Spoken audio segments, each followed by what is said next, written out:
ఇవే జీవన తరంగాలు, ఇవే ఇవే జీవన తరంగాలు, జీవన తరంగాలు. బలవంతంగా తీసుకెళ్లడానికి, పక్కోడిది భయపెట్టి లాక్కెళ్ళడానికి ఇదేం రోడ్ సైడ్ ఉండే ల్యాండ్ కాదు. మీ ఇష్టం వచ్చినట్టు మనుషులు పెట్టి చేయడానికి ఇది జీవితం. మేం కలిసి ఉండాలంటే మీలాంటి వాళ్ళు కాదు రావాల్సిందే. మీలా నోటి దురుసుతో సంసారాలు నిలబెట్టలేరు. ఇంత అనుభవం వచ్చింది, అయినా మీకు తెలిసింది ఒకటే, ఎక్కడ ల్యాండ్ ఉంది, దాన్ని ఎలా కబ్జా చేయాలి, కొత్తగా ఏ కాంట్రాక్టును ఎలా దక్కించుకోవాలి, మీకు గిట్టని వాళ్ళ జీవితాలను ఎలా నాశనం చేయాలి, ఇదే మీకు తెలిసింది. అంతేగాని సంసారాలు నిలబెట్టే పద్ధతి మీకు తెలీదు. అందుకే ఆ వ్యవహారాలు తెలిసిన పెద్దవాళ్ళు వచ్చి మాట్లాడాలి. అది ఇలా రోడ్డు మీద కాదు, 4 గోడల మధ్య దీనికి పరిష్కారం జరగాలి. అలా కాదు కూడదు అని మీ ఈగో కోసం నన్ను ఫోర్స్ చేస్తే మాత్రం అసలు నేను ఆ ఇంటి ముఖం కూడా చూడను. అప్పుడు మీ ఫ్రెండ్ శ్రీనివాస్ ఫ్యూచర్లో మీ ముఖం కూడా చూడ్డం.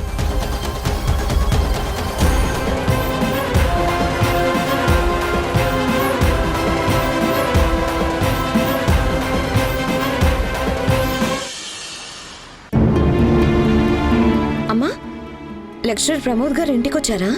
ఏంటి నువ్వు అంత త్వరగా వచ్చేసా? షాపింగ్ ఏం చేయలేదా? ప్రమోద్ గారు వచ్చారా? వచ్చారు. ఏమన్నారు? ఏమీ అనలేదు. ఏదో దాస్తున్నారు, ఏంటో చెప్పండి. ఇందులో దాచడానికే ఉందే, ప్రమోద్ గారు వచ్చారు వెళ్లారు. అవును, నువ్వు ప్రవీణ్తో పాటు షాపింగ్కి వెళ్ళావు కదా, నువ్వేంటి అంత తొందరగా వచ్చావు? షాపింగ్ అని ఇలా అడుగు పెట్టామో లేదో అంతలో ప్రమోద్ గారి నుంచి ప్రవీణ్కి కాల్ వచ్చింది, తను వెళ్ళిపోయాడు. ఇక్కడ డ్రాప్ చేసి వెళ్ళాడా? లేదు, అక్కడి నుంచి వెళ్ళిపోయాడు. వెళ్ళేటప్పుడు ఏం చెప్పాడు? మావయ్య మీ ఇంటికి వచ్చారా అని అడిగాడు. నాకు తెలీదు అని చెప్పాను. వచ్చారా? వచ్చారు. ఏంటంట?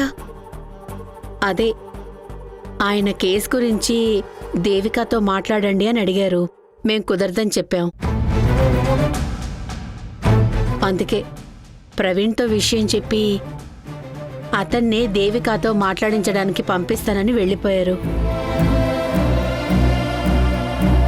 అంటే ఆ కేసు నుంచి బయటపడేందుకు నా పెళ్లిని అడ్డు పెట్టుకోవాలని చూస్తున్నారా? మనిషి మునిగిపోయేలా ఉన్నారు. అందుకని బయటపడేందుకు తనకు తోచింది తను చేస్తున్నాడు.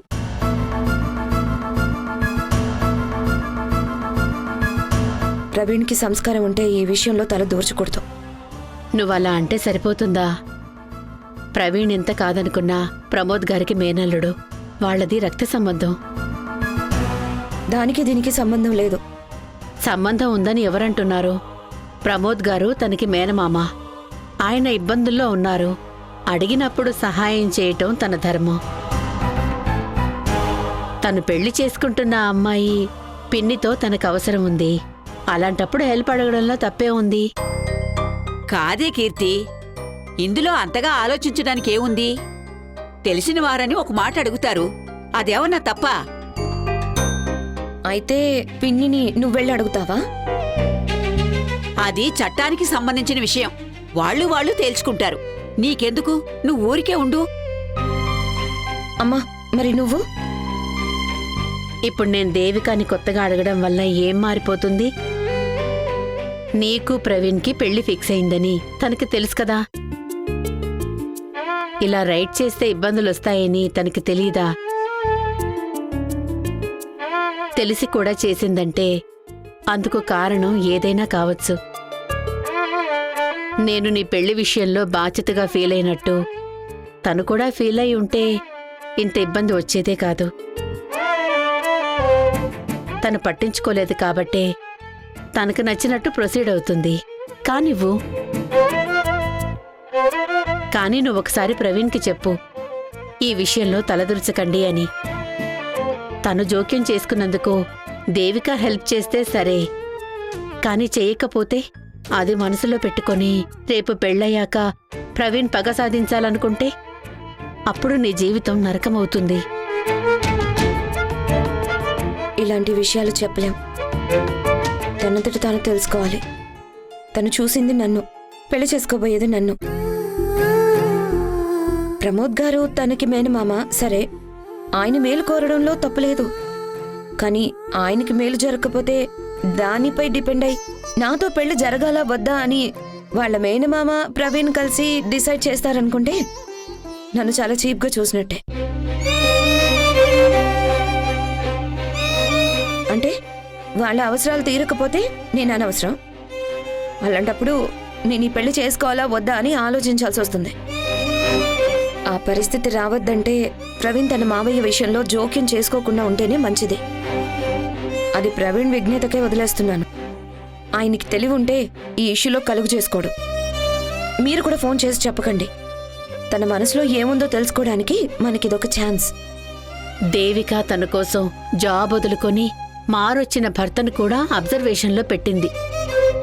అతనిలో వచ్చిన మార్పు నిజమే అని నమ్మకం కలిగాకే తన దగ్గరికి తీసుకుంది.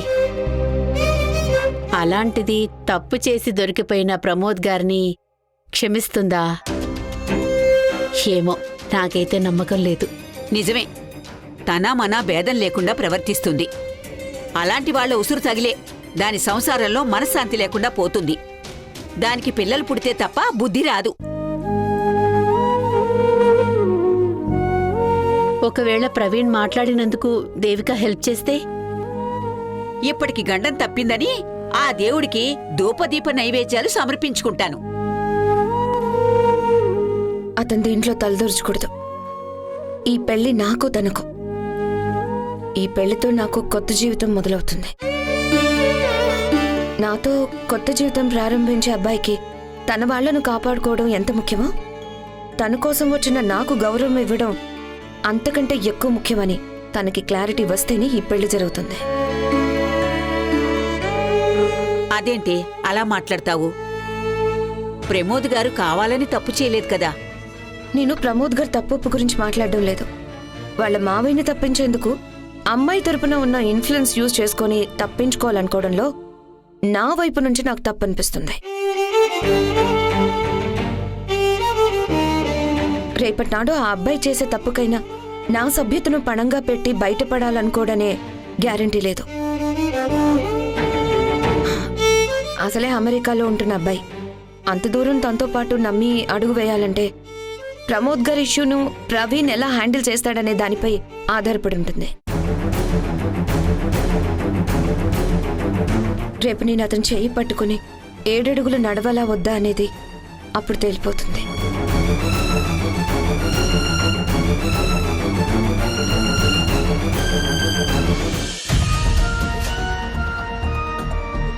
ఇబ్బందుల్లో ఉన్నాం. నువ్వు మనసు పెడితే కొద్దిగా హెల్ప్ అవుతుంది ప్రవీణ్. చెప్పండి మామయ్య. ఆయనేం మాట్లాడరు. ఎవరి దయా దాక్షిణ్యాలు అవసరం లేదంటారు. అనుభవించేది నేను కదా. చెప్పండి అత్తయ్య. చట్ట ప్రకారం ఎంత ట్యాక్స్ కట్టాలో అంతా కట్టి చేతులు దులుపుకుందాం అనుకున్నారు. అవును, ఇప్పుడు ఏమైంది మామయ్య? అదంత సులభం కాదు ప్రవీణ్. అంటే చట్టాన్ని స్ట్రిక్ట్గా ఫాలో అయితే ఆస్తి అంతా పోతుంది. జాబ్ కూడా పోవచ్చు. వెరీ అన్ఫార్చునేట్లీ దేవిక మనసు పెడితే సహాయం చేయొచ్చు. వెళ్ళి ఆమెను రిక్వెస్ట్ చేయండి. అడిగాను, కానీ తను రెస్పాండ్ అవ్వలేదు. చట్ట ప్రకారం మీకు వెసులుబాటు చేసే ఛాన్స్ ఉంటే హెల్ప్ చేసేవారేమో. ఎవరైనా చార్టెడ్ అకౌంటెడ్ అడ్వకేట్లను కనుక్కొని చూడండి. వాళ్ళని అడిగాను. పూర్తిగా చట్టానికి లోపడితే మనకే నష్టం అన్నారు. అందుకే కొన్ని అబద్ధాలు చెప్పి మోసం చేయాలని చెప్పారు. చేయనివ్వండి, అందులో మనమేమి ఇన్వాల్వ్ అవ్వం కదా. దేవిక చాలా నిజాయితీ గల మనిషి. తను దీనికి కోఆపరేట్ చేయదు. అందుకే నీ సహాయం కావాలనేది. డబ్బుకేం ఆలోచించకండి. తప్పు జరిగింది, ఎంత కట్టాలో చెప్పండి. నా చేతనంత సాయం నేను చేస్తాను. నాకంటున్నది మీరే. దేవికను ఒక్కసారి కలవగలవా? కలిసి ఇది పరిస్థితి, ఇలా ఉంది మా మావయ్య సిచ్యువేషన్ అని చెప్తావా? అదే, మీ మావయ్య కొద్దిగా ఇబ్బందులో ఉన్నారని చెప్పాలి. ఒప్పుకుంటారా? ఒప్పుకోక ఏం చేస్తుంది? తన అక్క కూతుర్ని నువ్వు పెళ్లి చేసుకుంటున్నావని దేవిక కూడా తెలుసు. కాబట్టి తన మనసుకి నచ్చకపోయినా సరే తన అక్క కూతురి పెళ్లి కోసమైనా ఒప్పుకుంటుంది. ఒకవేళ ఒప్పుకోకపోతే?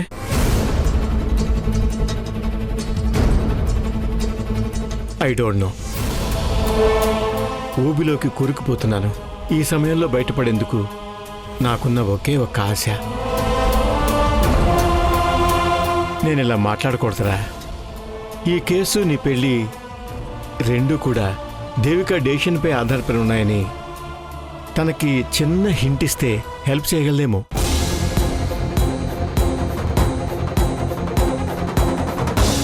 ఈ విషయం కీర్తికి తెలిస్తే పెళ్లిని అడ్డం పెట్టుకొని బ్లాక్మెయిల్ చేస్తుందని అనుకుంటుంది కదా.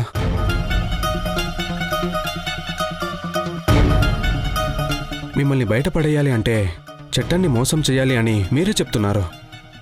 ఆ పని చేయాలి అంటే నేను కీర్తిని అడ్డు పెట్టుకోవాలి. ఇది తప్పు కదా మామయ్య?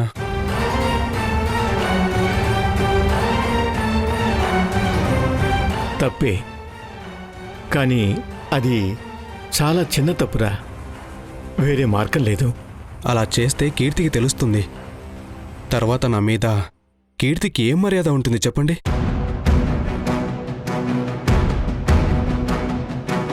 తనతో కలిసి బతకడం ఎలా? ఈ సంబంధం కాకపోతే ఇంకొకరు. చాలామంది అమ్మాయిలున్నారు. నీకు ఎవరు కావాలంటే వాళ్ళు దొరుకుతారు. అమ్మాయి ఎవరనేది ముఖ్యం కాదు మామయ్య.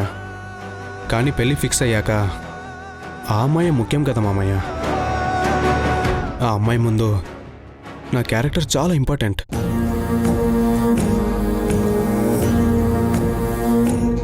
మనకి హెల్ప్ చేయడానికి నో అంటే ఆ అమ్మాయితో పెళ్ళి వద్దంటాం.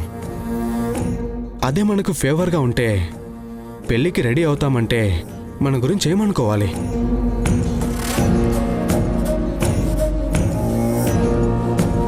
కేవలం ఫేవర్ చేయడం వల్లనే పెళ్ళి జరుగుతుందనే ఆ అమ్మాయి మనసులో ఉంటే నేను తన ముందు ఎంత చీప్ అవుతానో ఒకసారి ఆలోచించండి. పెళ్లిపీటలపై నిటారుగా కూర్చోలేను. బలవంతంగా కూర్చున్నా కల్మషం లేకుండా నవ్వలేను. నవ్వినా కూడా అది పెళ్లి కూతురు దృష్టిలో ఫేక్ నవ్వే అవుతుంది మామయ్య. నిన్న పెళ్లి చేసుకోవద్దనడం లేదు, అర్థం చేసుకో. సొంత మామ ఇబ్బందులో ఉంటే సహాయం చేయవా?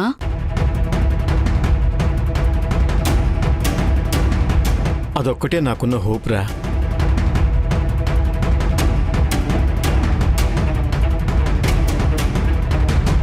తన సెల్ఫ్ రెస్పెక్టే ముఖ్యమట. కానీ సొసైటీలో మన రెస్పెక్ట్ ఏమైపోయినా పర్వాలేదట. అందుకే పెద్దవాళ్లు ఊరికే అనలేదు. చెల్లెలు పిల్లలు చేతికి రారు, అన్న బిడ్డలు ఆప్తులు కారు అంటే నేను ఏమిటో అనుకున్నాను. కానీ నిజమే. మీరు జైల్లో కూర్చోవడం నాకు మాత్రం ఇష్టమా మామయ్య? కాకపోతే అందుకు పెళ్లిని అడ్డు పెట్టుకోవాలనుకోవడం మనసుకు చాలా భారంగా ఉంటుంది. ఇంతకీ ఇప్పుడు నువ్వేమంటావురా? మీరు చేసింది చిన్న తప్పే, కానీ దాన్ని కప్పిపుచ్చుకోవడం పెద్ద తప్పు అవుతుంది. దానికి పెళ్లిని అడ్డు పెట్టుకోవాలనే ఆలోచన రావడం ఏమాత్రం సంస్కారం అనిపించుకోదు. మనపై ఉన్న గౌరవం తగ్గిపోతుంది. రేపు ఏదైనా పెద్ద ప్రాబ్లం వస్తే అమ్మాయిని అడ్డు పెట్టుకుంటారనే ఫీలింగ్ వస్తే ఆ అమ్మాయి వాళ్ళ కుటుంబం ముందు మనం ఎంత చీప్ అయిపోతామో చెప్పండి మామయ్య. అదే కన్నపేగు పంచుకుని పుట్టిన కొడుకుంటే ముందు మీ క్షేమము, ఆ తర్వాతే నా కళ్యాణము అనేవాడు.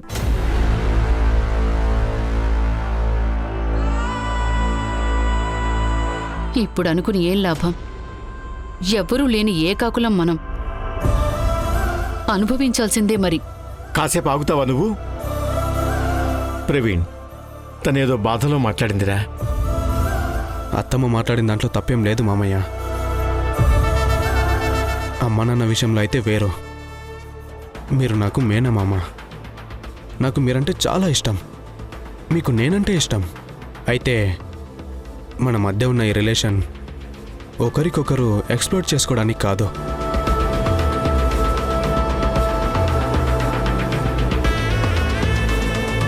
తప్పు లేకపోయినా చట్ట ప్రకారం మిమ్మల్ని ఇబ్బంది పెడుతూ ఉంటే అప్పుడు ఖచ్చితంగా నేను సహాయం చేసేవాణ్ణి. తప్పు చేసేవారిని విడిపించడానికి నా పెళ్ళిని బలి చేయాలా? ఐఎమ్ సారీ మామయ్య. మీరు అడగకూడదు, నేను చేయకూడదు. ఇద్దరం తక్కువ అవుతాం. మనుషులుగా జీవించే హక్కు కోల్పోతాం.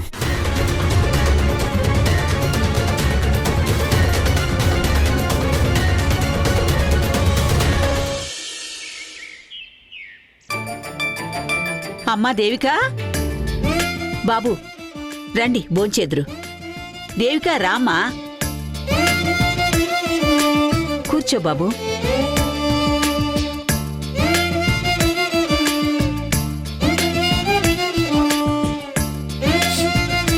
ఆహా, అత్తయ్య గారు ఇంత కమ్మటి వాసన పీల్చి ఎన్ని సంవత్సరాలైందో గుర్తే లేదు. ఏమేం చేశారు అత్తయ్య? నాకొచ్చినవి చేశాను బాబు, కాని నీకు నచ్చుతాయో లేదో.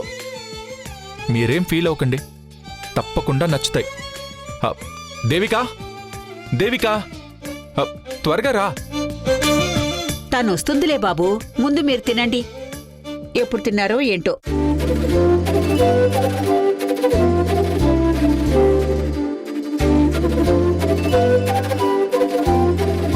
మీరు నా మీద ఇంత ప్రేమాభిమానాలు చూపించడం చూస్తుంటే మీకు దూరంగా ఉండి ఎంత పెద్ద తప్పు చేశానో, ఏం కోల్పోయానో ఇప్పుడు తెలిసొస్తుంది అత్తయ్య.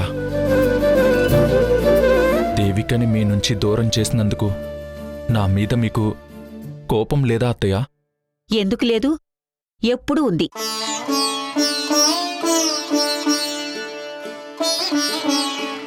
ఐఎమ్ రియల్లీ సారీ అత్తయ్య. అయ్యో, నీ మీద కాదు బాబు, దేవిక మీద. కన్నవాళ్ళని కాదని పెళ్లి చేసుకుని వెళ్ళిపోయిందని బాధ, కోపం ఉన్నాయి. కాని తను మళ్ళీ ఇక్కడికి ఒంటరిగా వచ్చింది. తనని చూసినప్పుడల్లా ఎక్కడ తన జీవితం ఒంటరిగా మోడుబారిపోతుందేమోనని కోపం వచ్చేది. భోంచే బాబు, చల్లారిపోతుంది.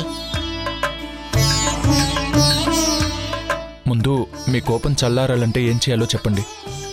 ఏముంది, సంవత్సరం తిరిగేసరికి మనవన్నో మనవరాలనో నా చేతిలో పెడితే నా కోపం మంచులా కరిగిపోతుంది. డన్ అత్తయ్య. మీరు కానియండి బాబు.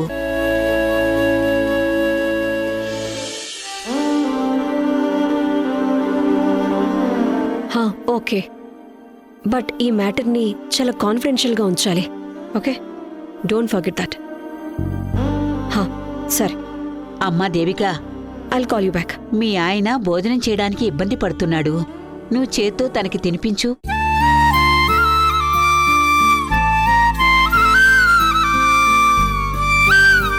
చెప్తుంది నీకేనే, తినిపించు.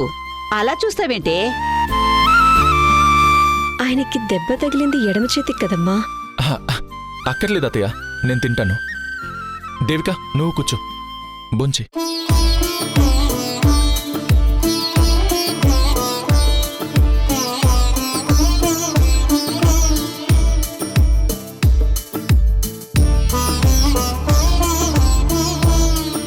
నువ్వు కూడా తినమ్మా. మీరు తిన్నాక తింటానమ్మా.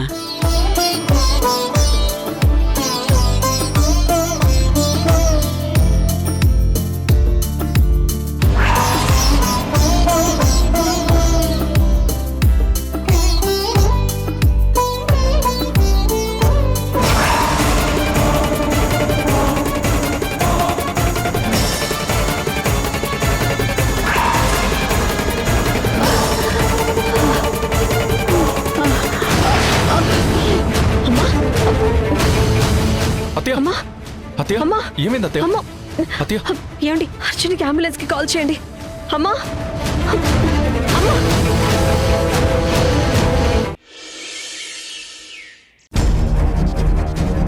నేను మామయ్యకి క్లియర్గా చెప్పేశాను, ఇలా చేయటం కుదరదని. ప్రమోద్ గారికి కోపం వచ్చుంటుంది. మరి పెళ్లి విషయం చూడండి, మీకెలా వీలైతే అలా డెసిషన్ తీసుకోండి.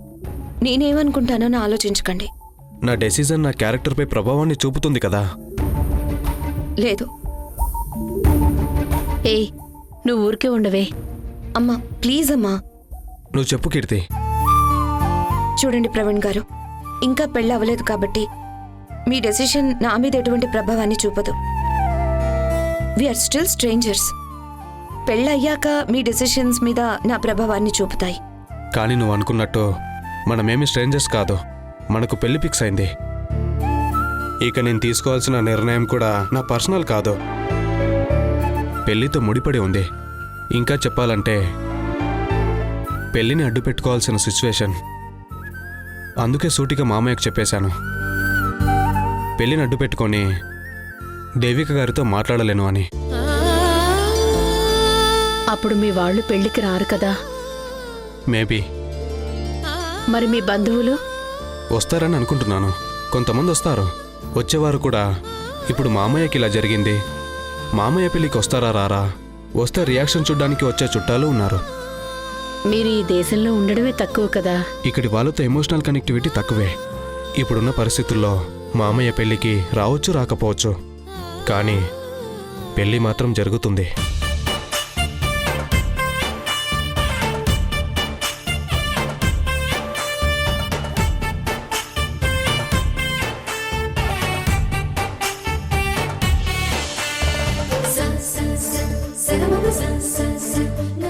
అమ్మతనం కోసం నువ్వెంతగా తల్లడిల్లిపోతున్నావో నాకు తెలుసు. నీ మాటే నా మాట. నీ వెనకే నేనుంటా. ప్రామిస్ దేవిక, నేను మాట తప్పను. మాతృత్వాన్ని పొందితేనే స్త్రీ జన్మకు సార్థకత ఉంటుందన్న విషయం నాకు కూడా తెలుసు కళ్యాణ్. నీ చేత 3 ముళ్ళు వేయించుకున్న నేనే నిన్ను మనస్ఫూర్తిగా నమ్మలేకపోతున్నాను.